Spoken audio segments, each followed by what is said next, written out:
Part 31. Zaim tersenyum saat melihat wajah Gia yang sedang tertidur.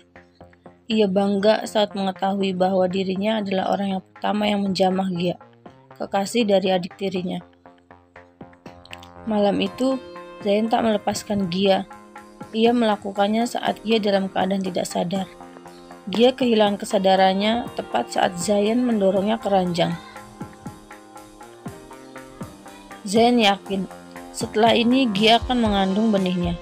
Tanpa sepengetahuan siapapun, seminggu sebelum Zain terbang ke Indonesia, Zain menaruh OB untuk mencampurkan obat penyubur kandungan ke minuman yang dipesan oleh Gia. Tujuannya tentu saja Zain ingin membuat Gia mengandung benihnya, agar pembalasannya bisa lebih sempurna. Setelah puas memandang wajah Gia dan puas berkutat dengan pikirannya sendiri, Zain pun membaringkan dirinya di sebelah Gia dan mulai memejamkan matanya. Setelah menempuh perjalanan berjam-jam, akhirnya Zidan pun tiba di Bali. Ia sudah tidak sabar untuk bertemu dengan sang kekasih. Di dalam pesawat, dia sudah merangkai kata untuk melamar Gia. Bahkan tak henti-hentinya ia melihat cincin berlian yang sudah ia siapkan untuk Gia. Membayangkan bagaimana reaksi Gia saat ia melamarnya. Saat tiba di pintu kedatangan, dua orang berpenampilan formal menghampirinya. "Tuan Zidan," sapa salah satu orang yang menghampirinya. "Kami akan mengantarkan Anda ke hotel tempat Anda akan menginap." Kening Zidan mengerut bingung saat melihat dua orang berbicara dengan bahasa Rusia menghampirinya. "Apa kalian suruhan Zain?" tanya Zidan. "Ya Tuan, silakan ikuti kami."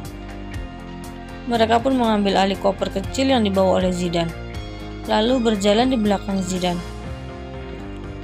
Setelah melusuri lorong dan memeriksa nomor kamar, akhirnya Zidan pun sampai di depan kamar yang ditunjukkan oleh dua orang yang mengantarkannya.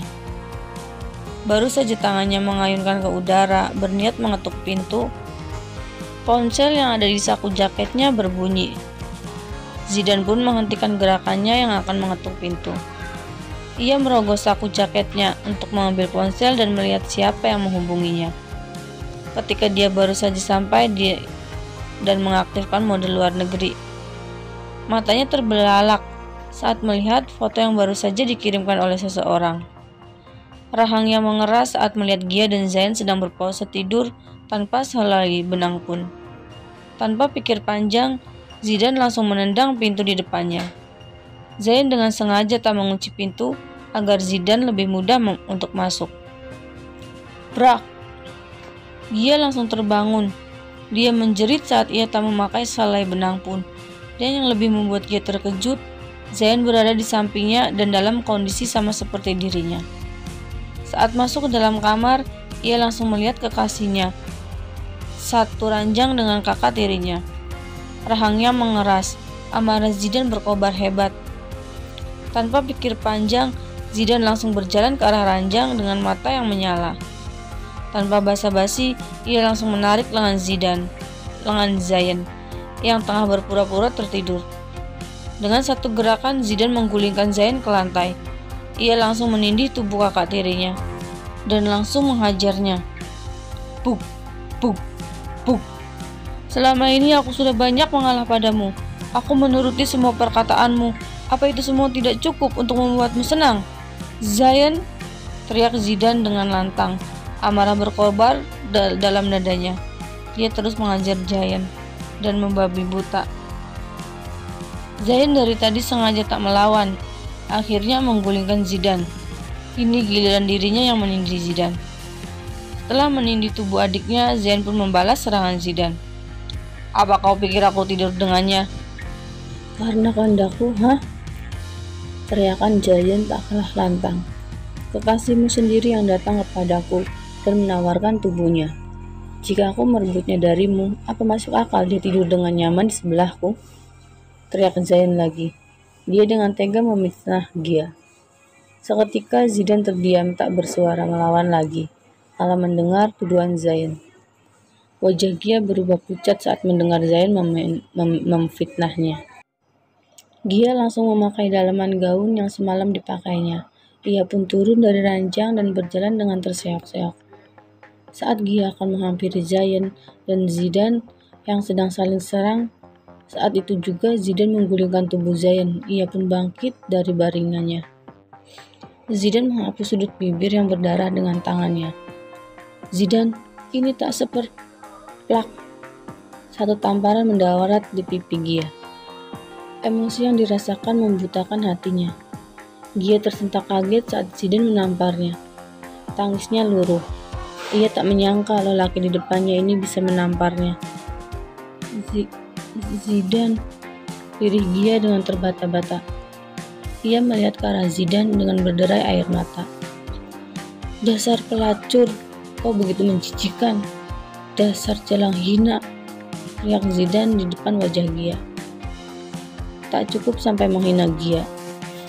Zidane mengambil kotak cincin dari saku jaketnya, lalu melemparkannya kepada Gia. Setelah itu, Zidane berbalik dan meninggalkan Gia bersama Zayn. Hidup Gia hancur, dan dua kakak beradik itulah yang menghancurkan semuanya. Seketika tubuh Gia ambruk di lantai. Gia menangis sejadi-jadinya. Ia memukul-mukul dadanya. Kemarin semuanya baik-baik saja. Kemarin senyum masih membingkai di wajah cantiknya. Kemarin ia masih mempunyai mimpi. Tapi hari ini semuanya hancur. Zayn yang sedari tadi melihat amarah Zidane pada Gia menyunggingkan senyumnya. Ia berhasil menjalankan rencananya.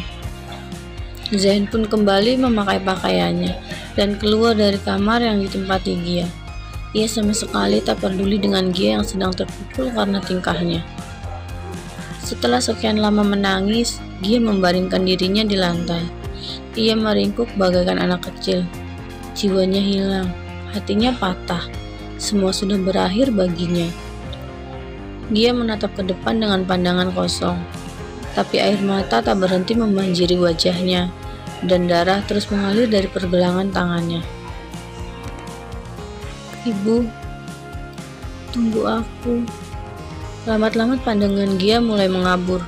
Dia langsung memejamkan matanya. Gia kehilangan kesadarannya. Sonya menutup mulutnya saat mendengar ucapan Mark lewat telepon. Tubuhnya terdiam kaku saat Mark mengatakan kebenarannya. Benar, gadis yang dipacari Zidane adalah Gia. Kini Sonya bukan lagi mengkhawatirkan kedua anaknya yang akan berselisih paham. Ia justru lebih mengkhawatirkan keadaan Gia. Sonya tahu watak putranya. Jika Zayn sudah menginginkan sesuatu, Zayn tidak akan mundur. Dan sekarang, feeling Sonya mengatakan bahwa kondisi Gia sedang tidak baik-baik saja. Sonya pun kembali membuka ponselnya. Dengan cepat, ia langsung menghubungi Mark kembali.